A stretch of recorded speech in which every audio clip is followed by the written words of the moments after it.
انبیاء کے ساتھ ہوں گے، صدیقین کے ساتھ ہوں گے، شہداء کے ساتھ ہوں گے، جنہوں نے اپنا مال بھی اللہ کے راستے کے اندر قربان کر دیا اور حتیٰ کہ اپنی قیمتی جان بھی اللہ کے راستے کے اندر قربان کر دی۔ فرمایا جو اللہ کی اطاعت کر رہے ہیں، اللہ کے رسول کی اطاعت کر رہے ہیں، ان کا ٹھکانہ، ان کا بالا خانہ جنت کے اندر ان لوگوں کے ساتھ ہوگا۔ اور فرمایا اسی طریقے سے جو صالحین ہیں، اولیاء اللہ ہیں، ان لوگوں کے ساتھ ان کا ٹھکانہ ہوگا۔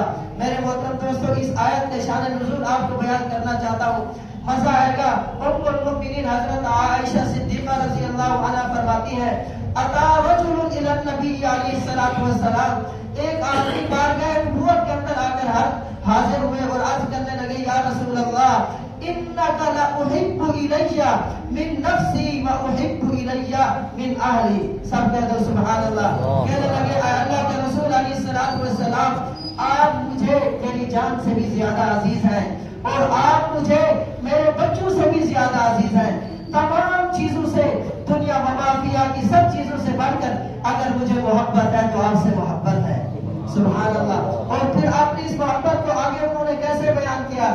کہنے لگے، اے اللہ کے رسول صلی اللہ علیہ وسلم، وَإِنِّي لَأَكُونُ فِي الْبَيْتِ، میں گھر کے اندر موجود ہوتا ہوں، اپنے گھر میں ہوتا ہوں، بیوی بچے میں ہوتا ہوں، فَأَذْكُرُكَ، آپ کا تذکرہ کرتا ہوں تو مجھے چین نہیں آتا ہے، سکون نہیں آتا ہے، فَمَا أَبْصَرُ، میں صبر نہیں کر پاتا ہوں، دل کو چین نہیں آتا، آنکھوں کو جو ہے ٹھنڈک نہیں مل رہی ہوتی، حتیٰ آتیہ کا، یہاں تک کہ آپ کی خدمت اقدس کے اندر حاضر ہوتا ہوں اور آ کر آپ کا دیدار کرتا ہوں تو مجھے چین مل جاتا ہے، سکون مل جاتا ہے، راحت مل جاتی ہے۔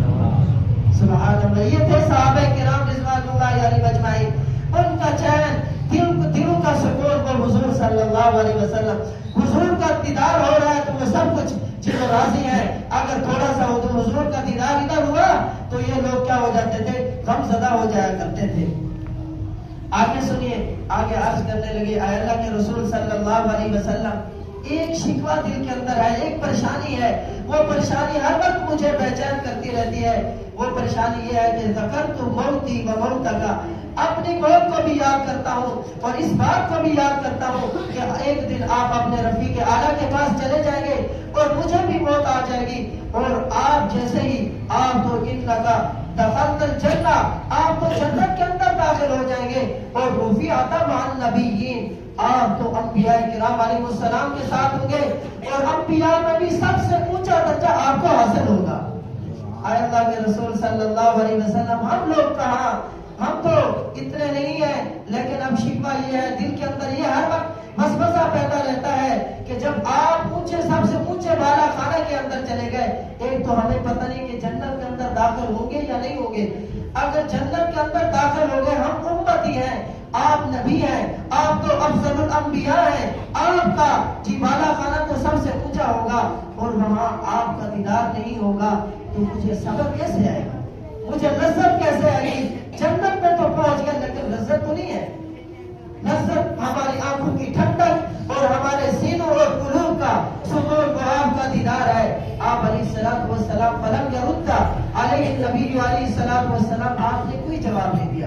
اس کے اوپر اللہ تعالیٰ نے یہ آیت نازل فرما دی، وَمَن یُطِعِ اللَّهَ، جو لوگ اللہ کی اطاعت کرتے ہیں اور رسول کی اطاعت کرتے ہیں، ان کے لیے خوشخبری یہ ہے کہ کل قیامت والے دن یہ انبیاء کے ساتھ ہوں گے، صدیقین کے ساتھ ہوں گے، شہداء کے ساتھ ہوں گے، صالحین کے ساتھ ہوں گے۔ میرے محترم دوستو، یہ محبت کا صلہ ہے، ایک سچی محبت، یہ بھی نجات کے لیے کافی ہے۔ ایک صحابی رسول آپ علیہ الصلوۃ والسلام کی خدمت اقدس کے اندر حاضر ہوئے، عرض کرنے لگے، یا رسول اللہ، یہ تو بتائیے کہ جنت، یہ تو بتائیے کہ قیامت کب واقع ہوگی، یہ تو بتائیے کہ قیامت کب واقع ہوگی۔ آپ علیہ الصلوۃ والسلام نے فرمایا، مجھے یہ بتاؤ تم نے قیامت کے لیے کیا تیاری کر رکھی ہے؟ قیامت کے متعلق سوال کر رہے ہو، یہ ذرا یہ تو بتاؤ کہ آپ نے قیامت کے لیے کیا تیاری کر رکھی ہے؟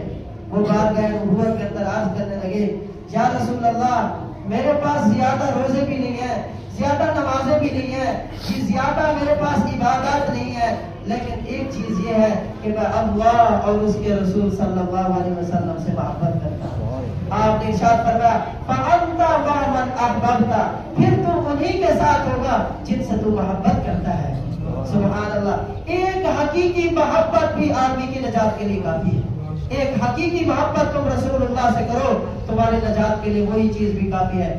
حضرت انس بن مالک رضی اللہ تعالی عنہ خادم خاص فرماتے ہیں کہ جب آپ علیہ الصلوۃ والسلام نے یہ جملہ ارشاد فرمایا, اسلام لانے کے بعد ہمیں اس سے زیادہ کبھی بھی خوشی نہیں ہوئی جتنی اس جملے سے خوشی ہوئی, جتنی اس جملے سے خوشی ہوئی. پھر کہنے لگے کہ میں اللہ سے محبت کرتا ہوں اور اس کے رسول صلی اللہ علیہ وسلم سے محبت کرتا ہوں, ابو بکر صدیق سے محبت کرتا ہوں, حضرت عمر فاروق رضی اللہ تعالی عنہ سے محبت کرتا ہوں, لہذا سچی ان سے محبت کرتا ہوں. مجھے اللہ تعالیٰ سے امید ہے کہ کل قیامت والے دن میں انہی کے ساتھ ہوں گا, اگرچہ میرے نیک اعمال ان جیسے نہیں ہیں. سبحان اللہ. یہ میرے محترم دوستو, محبت رسول کا نتیجہ یہ ہے, جو آدمی عشق رسول رکھتے ہیں وہ کل قیامت والے دن کہاں ہوں گے؟ انبیاء کرام علیہ السلام کے ساتھ جنت کے اندر ہوں گے. ایک اور واقعہ بھی آپ کے سامنے بیان کرنا چاہتا ہوں. حضرت ابن عمر رضی اللہ تعالی عنہ فرماتے ہیں کہ ایک حبشی آدمی بارگاہ نبوت کے اندر حاضر ہوا اور عرض کرنے لگا, یا رسول اللہ فضلتم علینا بالالمان والنبوہ, اللہ تعالیٰ نے آپ کو ہم پر بہت ساری چیزوں سے جی فضیلت عطا فرمائی, آپ ہم سے بہت زیادہ اعلیٰ ہیں. آپ کی شکل و صورت, آپ کا چہرہ اندر ایسے چمکتا ہے جیسے 14ویں رات کا چاند چمکتا ہے. یتلألأ وجهه تلألؤ القمر لیلۃ البدر. اور اسی طریقے سے آپ نبوت میں بھی جی آپ کو فضیلت دی گئی ہے. نہ ہم نبی ہیں نہ ہماری شکل و صورت آپ جیسی ہے, آپ شکل و صورت میں بھی دنیا کے سب سے حسین آدمی ہیں اور آپ انبیاء میں بھی سب سے